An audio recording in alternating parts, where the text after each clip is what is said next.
ഞാൻ നിങ്ങൾക്ക് വേണ്ടി പറയാൻ പോകുന്ന കഥയുടെ പേര് സിംഹവും കൊതുകും. ഒരിക്കലൊരു സിംഹം പൊങ്ങച്ചൻ പറഞ്ഞു, ഞാനാണ് ഏറ്റവും കരുത്തുള്ള മൃഗം. ആർക്കും എന്നെ ഉപദ്രവിക്കാനാവില്ല. കൊതുകുകളെ ആർക്ക് വേണമെങ്കിലും കൊല്ലാനാകുമെന്നും സിംഹം അവകാശപ്പെട്ടു. ഇത് കേട്ട ചില കൊതുകുകൾക്ക് സിംഹത്തോട് ദേഷ്യം തോന്നി. സിംഹത്തെ മറക്കാനാവാത്തൊരു പാഠം പഠിപ്പിക്കണമെന്ന് കൊതുകുകൾ തീരുമാനിച്ചു. അതിനായി അവർ സിംഹത്തിനു നേരെ പറന്ന് സിംഹത്തെ കുത്താൻ തുടങ്ങി.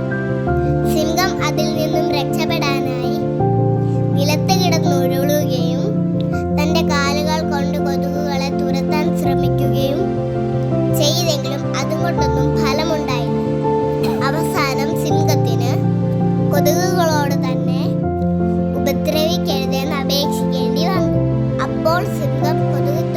അപ്പോൾ കൊതുകുകൾ സിംഹത്തോട് പറഞ്ഞു, ഓർത്തോളൂ, മറ്റുള്ളവരെ കളിയാക്കി സംസാരിക്കരുത്, ആരെയും വില കുറച്ച് കാണരുത്. അപ്പോഴേക്കും അവശനായി തീർന്ന സിംഹം തനിക്ക്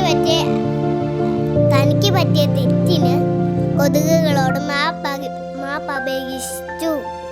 ഈ കഥയിൽ നിന്നുള്ള ഗുണപാഠം, ആരെയും വില കുറച്ച് കാണരുത്. ഈ കഥ നിങ്ങൾക്ക് ഇഷ്ടമായെങ്കിൽ ലൈക്ക് ചെയ്യുക, സബ്സ്ക്രൈബ് ചെയ്യുക.